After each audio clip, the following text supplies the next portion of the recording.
اکای صد یک سوال. Sure. First of all, I want to know how. چگونه؟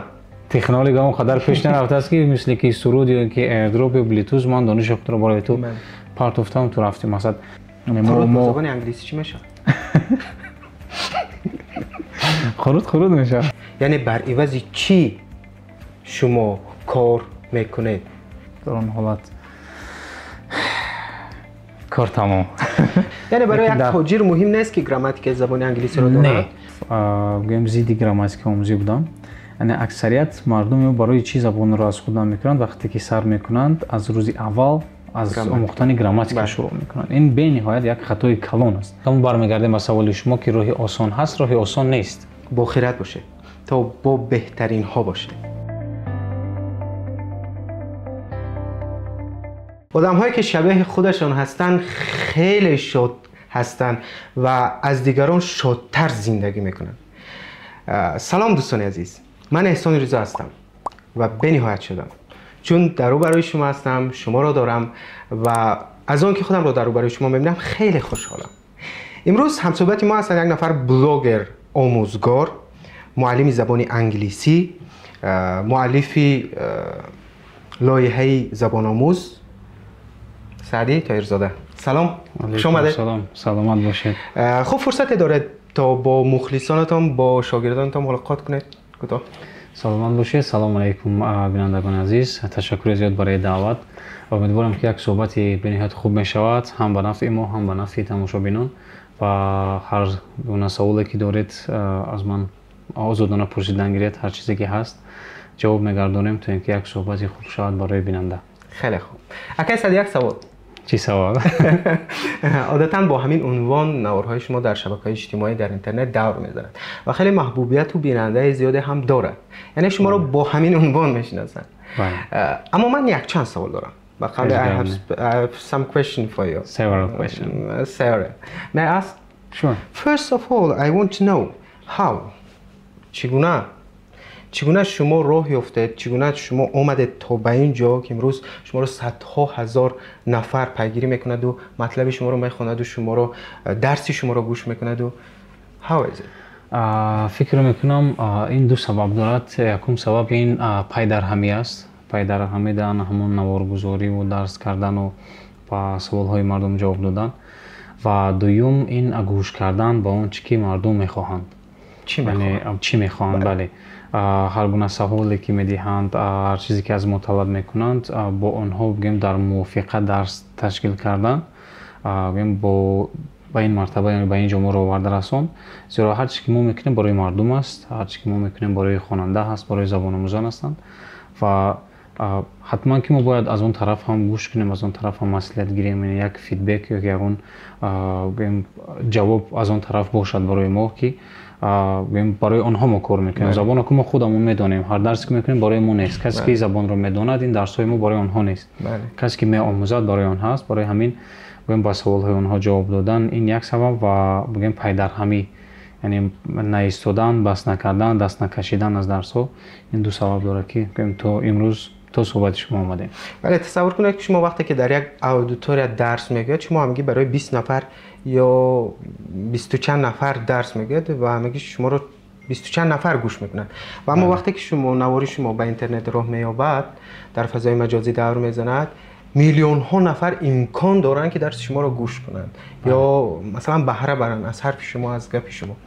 خب این ایده از کجا پیدا شد؟ ایده از دور دانشجویی بود. از حسابی که ما مشکلی داشتیم با موادهای تعلیمی، من خواستم که همین موادهای تعلیمی با زبانی ساده با همکورسان خود و دیگران فهمونم و در همون زمان نیست من خودم تماشا میکردم از بلاگران روز، از معلمان روز که مثلا موسیقی رو تحلیل میکردن، فیلم رو تحلیل میکردن، میفهموندن. ایده از همونجا پیدا شد و آهسته آهسته امکانیت که شد گرفتیم و استفاده بردیم. ضروریت آموزش زبان انگلیسی رو یا اینکه مهمیت آموزش زبان انگلیسی رو در چی میبینید و چرا ما باید زبان انگلیسی رو خوب دانیم یا در مجموع زبان‌های خارجی رو آموزیم؟ چرا؟ تشکر زیاد برای سوال به نهایت سوال مشهور است. اکثریت این سوال را از ما میپرسند муҳимияти забони англисӣ агар мо соатҳо гап занем кам аст, бениҳоят муҳим аст ва назар ба 10 соли пеш ки як шахс бо забони англисӣ гап мезад, мо агар 10 сол пеш он кас бо забони англисӣ гап мезад мегуфтанд вау, англисӣ суҳбат мекунад, якчанд забон медонад. ва имрӯз касе ки бо русӣ ва англисӣ гап мезанад, ин як чизи оддӣ аст.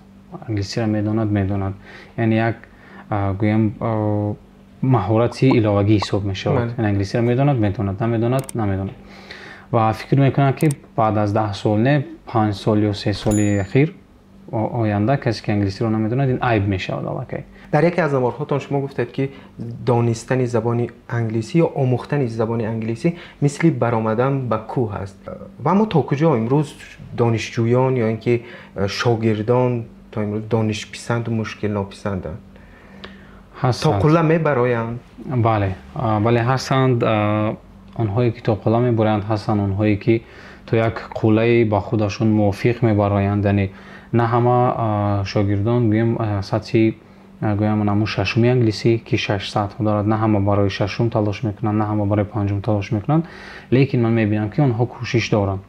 مثلا یکی از شاگردان ما از مرکز آموزشی ما در شهر کلاب که در آنجا تحصیل میکند، به نهایت بچه فعال است. در مدت 1 سالی که در آنجا تحصیل میکند، از روزهای اولی که شده شدن مرکز با ما است و وقتهای اخیر با من با کلی با زبان انگلیسی صحبت میکند.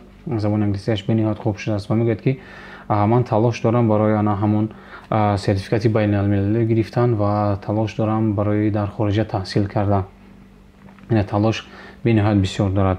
در همون برنامه‌ای که ما ساختیم واژآموز، عین حال دوم شخصی هست که بگیم فعالترین در ریتینگ، یعنی دوم شخص است. دیروز ما ریتینگ رو برآوردیم، خودش برای من که من باید یکم شوم. یعنی تلاش به نهایت بسیار دارد. و هستند چگونه که گفتیم هستند بچه‌هایی که مثلا دارن همون سطحی لازمه خود زبان رو می‌آموزند و بعداً باز با کارهای خود. خیلی از من میپرسند که راهی آسان از خود کردن زبان کدام است؟ یعنی که از خود شما هم میپرسند که چگونه زبان رو تیز از یاد کنیم، ولی میخواهند که زود یاد گیرند.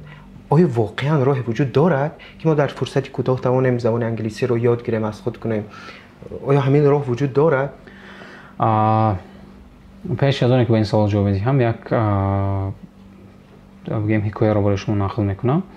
یعنی معلمان روس یک چند سال پیش یک بگیم تجربه گذراندند از حساب آنی که عین حال ساحه مارکتینگی، فروش کورس ها به نهایت بگیم وعده های هوایی میدهند. در 3 ماه با شما زبان رو می‌آموزیم، در 6 ماه می‌آموزیم، در 2 ماه می‌آموزیم، دیگر چیزا. آنها گفتند که بیاین همین رو میسنجیم که همین وعده آنها تا کجا درست است.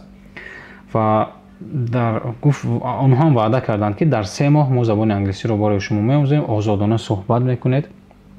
و برای این گفتند که برای ما اختیاری در کار است، نه والنتری در کار است، که هر چیزی که ما میگیم همون رو میکنند.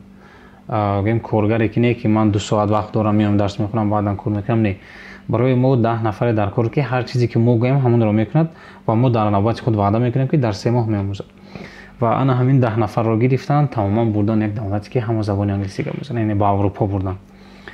تا عبید تا نصف روزی با آنها درس میگفتن 4 ساعت، بعد از نصف روزی با شهر میفرستادن تا اینکه با مردم صحبت کنن، هر چیزی که مثال نیاز دارد میپرسن. هیچ کس با زبان مادری آنها صحبت نمیکرد.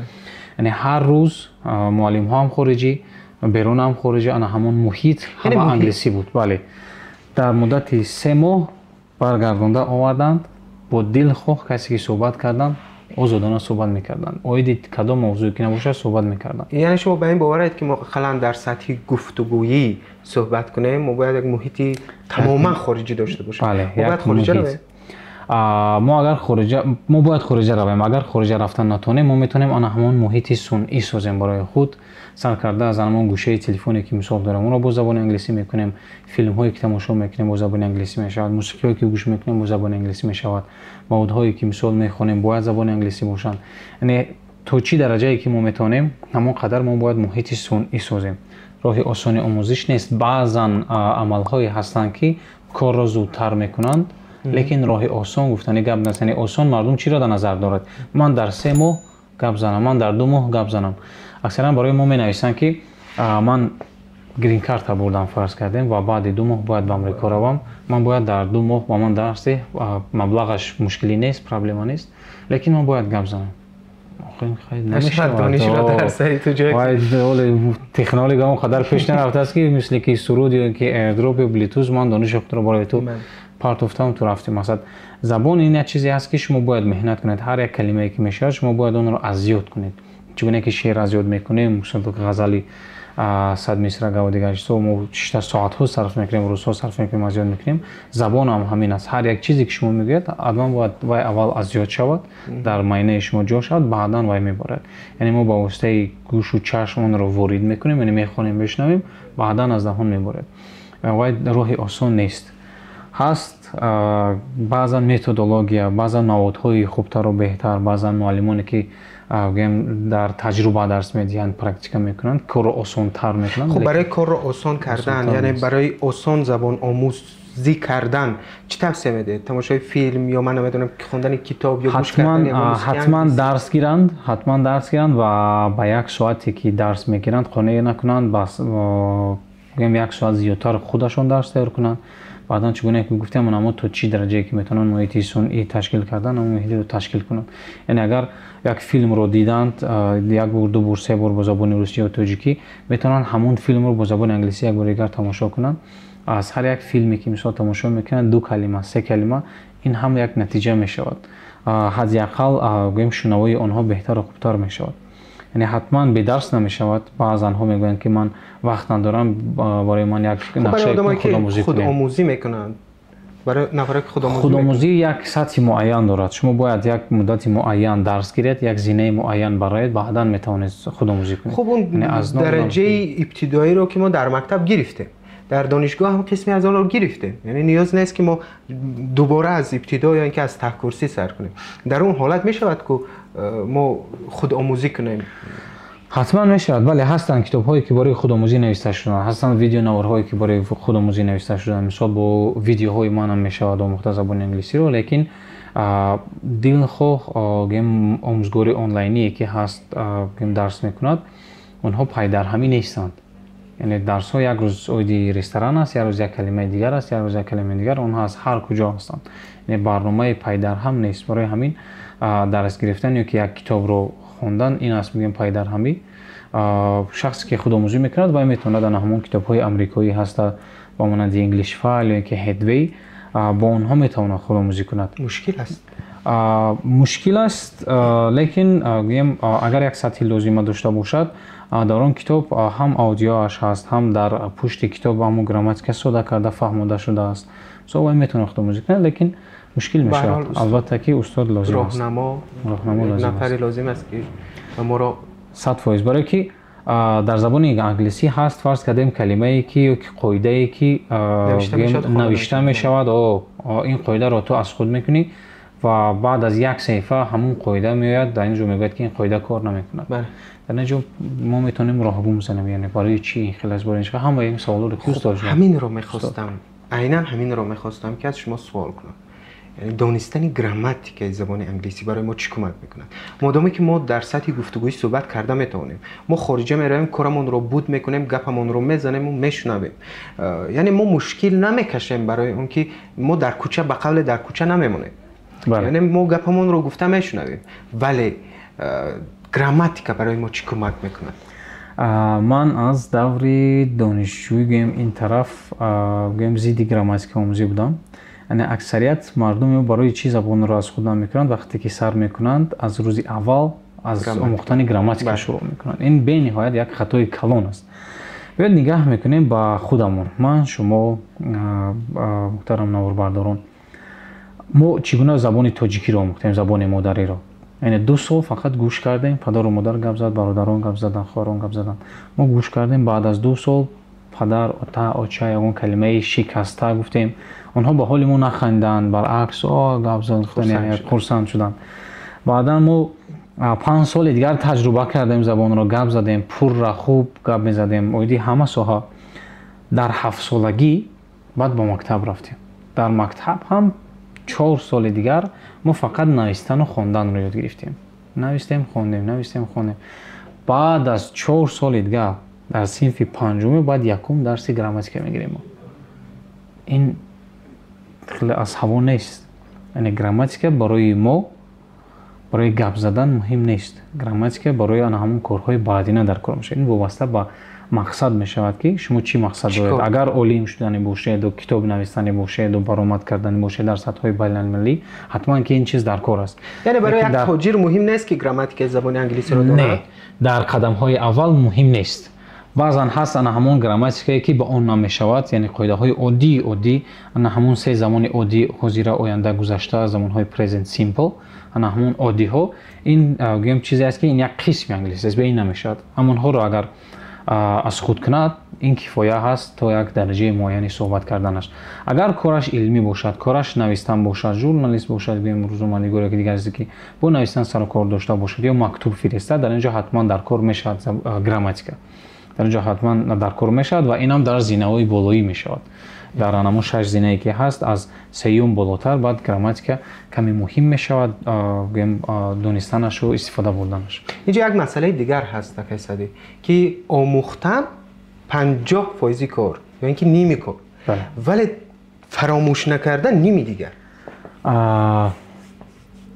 فراموش کردن این چیزی گویم عادی است. این چیزی هست که حقیقت است. هر یک چیزی که ما تکرار نمی‌کنیم و استفاده نمی‌بریم در معینه سر ما گویم آن همون در پولکه ها یا که همون چیزهای پایانی رفته می‌ایستد، یعنی باید تماما فراموش نمی‌شود.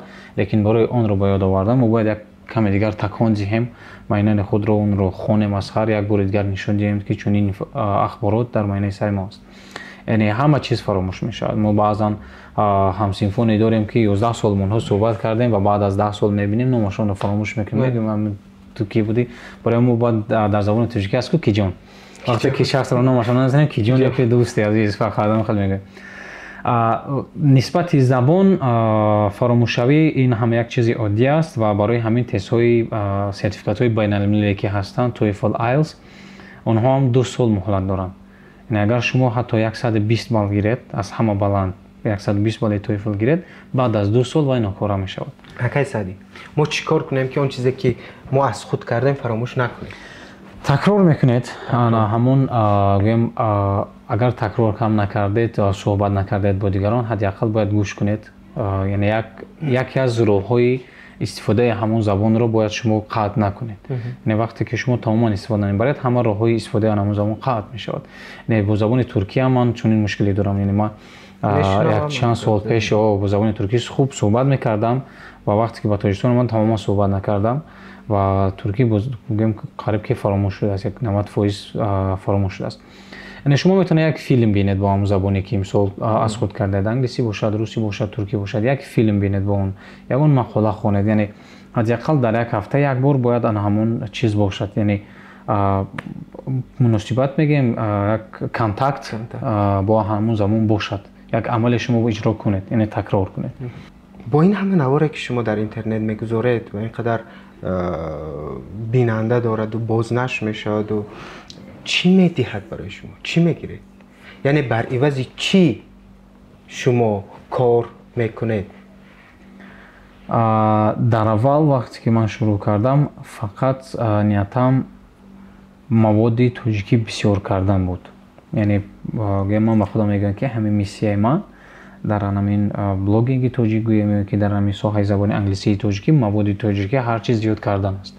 حسابی که در دانشگاه با موادهای روسی درس میخوندیم و نه همه میفهمید چگونه که شما گفتین گراماتیک زبان انگلیسی رو که گراماتیک یکی از مشکل ترین ها میشود همون رو با زبان روسی میفهموندن و نه همه میفهمند. برای همین ما بگیم دانشگاه رو ختم میکنه صحبت کردن نمیتواند. این انگیزه بود که شما رو به این کار وادار کرد. بله، اما کاری که شما میکنید برای شما چی میدهد؟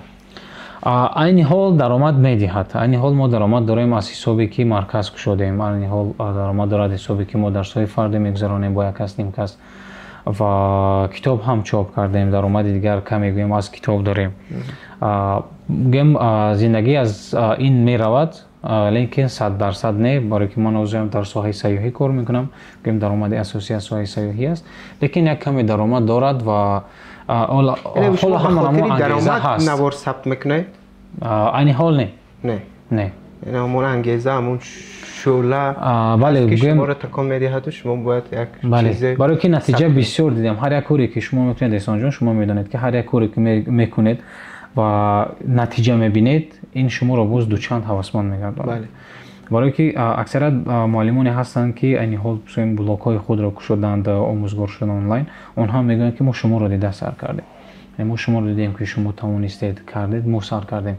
یعنی نه تنها شاگرد یک کسی که زبان رو آموخت، یک کلمه آموخت، بلکه دیگر معلم ها جرأت کردند که برآمده در اینترنت در نزدیک کامera صحبت کنند و درس آموزند. و این حال زیاده از 20 نفر معلمی هست که با زبان تاجیکی ساده کرده گپ میزنند برای مردم. یعنی این هم گویم یک انگیزه میشود، یعنی یک موتیواسیون میشود برای ما. شما در بالا میسیه گفتید، یعنی رسالت. شما حالا گفته میتوانید که رسالت خود رو انجام دادید؟ نه حالا نه. اگر گویم که رسالت انجام یافت، ممکن که همه کار تمام شود، من گویم روان به استراحت. خب این راه شما رو تا کدام ایستگاه میبرد؟ یعنی با این راه کجا میروید؟ با این راه گویم چقدر گویم کوشش میکنم که هرچی بسیارتر از دست ما مبعوث شود، کتاب شود، دیگر برنامه ها شود که تا همون آخرین فردی که از دهه میاد تماما زبان روسی رو نمیدوند، انگلیسی رو نمیدوند، یک موادی داشته باشد که اقلا خودش خودآموزی کند، قدم های اولین را گذارد تا یک هزینه رود. مقصد همین است. خرود با زبان انگلیسی چی میشه؟ خرود میشه. No really, I don't know. خرود ترجمه نمیشه، ترجمه ندارد، به نهایت بحث میشوند در این کلمه ها. این یک چیزهای ملی هستند. چالپاک این کلمه رو شنیدم، در گوجاموس هست خودم لیکن از یاد نمیدونم. یعنی چالپاکی که ما داریم این نیست، اما یک با همین گونه، یعنی خمیری که به همین پسند هست. چی شما رو دلگرم میکند و چی شما رو بیشتر رو افتاده میکند؟ دلگرم میکند انا همون نتیجه های شاگردم، چگونه گفتم شاگردی داریم در کلاب میخوند، دیگرایی که مثلا در اروپا کار میکنن میگن که کیسادی ما کتابی شما رو گرفتیم، ما برنامه شما رو گرفتیم، ما کورس شما رو گرفتیم، این حال ما شما بلند شد، این حال یک کاری نو یافتیم، یک کاری خوب یافتیم. این است میگم نتیجه های شاگردان که مثلا دلگرم میکنن. مقصد همین بود که یک از زبان رو آموزد و از زندگیش بهتر شود. و چی خسته میکند انا همون مردمی که تا حال شروع نکردند، تا حال همین چیز رو جدی نگرفتند و میروند به دیگر جا عذاب میکشند و بعداً به ما مراجعت میکنند. یعنی تا زمانی رفتن ما رو میدونند، تا زمانی رفتن میدونند که باید زبان آموزند، لیکن نمیآموزند، میروند عذاب میکشند، یک با قول گیم با لهجه شتش میخرند، بعد مجبور میشوند هم کار، بعد هم تحصیل، بعد شب و خواب نمیکنن، بعد زبان میآموزن. اگر با زبان خودتون بگویم همچون دکتری زبان انگلیسی، وقتی که بیمار میشوی مراجعه نمیکنی، وقتی که از پای میافتند بعد مراجعه در اونجا دیگر کار نرود نمیشود، برای که کار است کار نرود از کار پیش میکنن، میرن تو بگاه کار میکنن، بعد بگاه میاد. این شما رو افتاده میکند واقعا؟ رو افتاده فقط با چیزی که انا همون امکانیت هایی که داشتن همون را از دست دادن. نه اینه که خودی شما رو افتاده میشوید، مثلا میگوید که بس تمام من دیگر نمیکنم. در روسی ندارم که گفته باشم من تمام بس میکنم. با زبان روسی گویم اگر یک پاوزه گرفته بودیم از سوی دیگر کارهایی که مثلا کارهای مهمتری برآمده بودن، یک مدت گویم قطع کردیم پست کردن، لیکن دوام یک ماه هم کمتر بود. لیکن تو حال فکری که تماما بس کردم نشده است. تاثیرگذارترین شخص در زندگی شما کی بود که شما را همیشه راهنمایی کرد و تا امروز از او موتیواسیون یا اینکه انگیزه میگیرید کی است؟ اگر از گویم استادان شخصان موفق گیریم، اینها بسیارتر امریکایی ها هستند، لیکن شخصی که گویم همه وقت گویم دستگیری میکند و پیشروی میکند مادرم است. مادرم میگوید که مقصد با پیش. در یکی از مصاحبه هاتون هم گفتید که با آموزش زبان انگلیسی مادرتون سبب شده است. بله. مادر شما آموزگار زبان انگلیسی بودن؟ نه، مادر من خونشین است و همونم میگم اون تشویق از کجا پیدا شد؟ اون تشویق با فکرم در اون نوارم گفته بودم، یکی از برآمدهای سابق پرزیدنتی روسیه یلتسین رو، بوریس یلتسین، اگر خطا نکنم بوریس یلتسین تماشا کردم که در سن 50 و چند سالگی آموزش زبان انگلیسی رو شروع کرد و در همون وقت من صنف یا 3 یا 2 بودم. گفتن که سعدی مقصد همین شخص پرزیدنت است، پرزیدنت یک دولت ابرقدرت جهان و در سن 50 و چند سالگی آموزش این زبان رو شروع کرده است. یعنی باید فهمی که این چیزی به نهایت مهم است. این چیزی به نهایت مهم است، برای همین باید شروع کنید. برای مادر چی میگویی؟ برای مادر، برای پدر تشکر میگم، منتظر میگم، رحمت برای اون که راهنمایی کردن، تا حال راهنمایی میکنند و پدرم گویم یک به نهایت یک سخن خوب دارند. دوی میگفتن که وقتی که درس تئوری میکردم یا که از درس میآمدم میگفتن که بچم یک کاری کن که با بیل نه با روچکا نخوری. یعنی مثلا در یک کابینتی سالقین خوب نشسته با کرته تازه مثلا نونات از همونجا باشد، یعنی بیل نزنی، مردی کاری نکنی، در دیگر جا کار نکنی. یعنی اون عذابی که ما کشیدیم تو بله یک کاری کن که با بیل نه و با نوک قلم نخوری. چه جمله انگیزشی میگوید برای زبان آموزها، برای تمام مخلصان گویم، من نمیدونم تمام اودیتور خودتان؟ همین مهمیتی زبان را دل خود چیزی که برای شما مهم است، اگر شما در درجه یکم نمونه شما موفق نمیشوید. چون اینکه همون مردی کار میبخشد شخصانی که در خارج کار میکنند و عین حال مهمیت زبان را مختنش رو میدونند و شب خواب نمیکنند زبان میآموزند، یعنی این چیز رو در جای اول موندند. شما اگر این گونه نکنید موفق نمیشید. برای همین هر چیزی که برای شما مهم است یکم بانید و دیگر خفه نگاه نکنید و فقط به پیش. آقای سعدی، بود سوالی که من از شما نپرسیدم و شما منتظرش بوده؟ نه. بود سخنی که میگفته دو نگفته؟ نه. اما سوال ها از من سوال داره؟ فقط تشکری منتظری برای این امکانیت خوب، برای این یک صحبت جالب. بودن سوالایی که من میخواستم جواب بدم پراتر، مقصد در ویدیوهای خود نگفته بودم، در اینجا گفتم. فقط تشکر. برای خیرات چی میگی؟ برای خیرات میگم کار خود را دوام دهید، زیرا به نهایت کاری خوب رو کرده ایستادید. ما اگر در عموم میگم یک میشه یک داریم، رسالت یک داریم. شما هم موادهای بهترین را ترجمه میکنید به زبان تاجیکی، من هم کوشش میکنم هرچی مواد تاجیکی بسیارتر شد برای آموزش زبان انگلیسی. میگم یک رسالت داریم، فقط دوام دهید و ما هم دستگیری شما ایم و ما هم از پشت شما دوام داده رفتن میگیریم. دوستان به نهایت عزیز، دوستداران کانال مرکز خیرات، صحبت داشتیم با یک نفر آموزگار، بلاگر، معلم زبان انگلیسی طاهرزاده سعدی. یعنی با بهترین آموزگار ما یک صحبت داشتیم. من چرا بهترین میگویم؟ با خیرات باشه تا با بهترین ها باشه. خیر.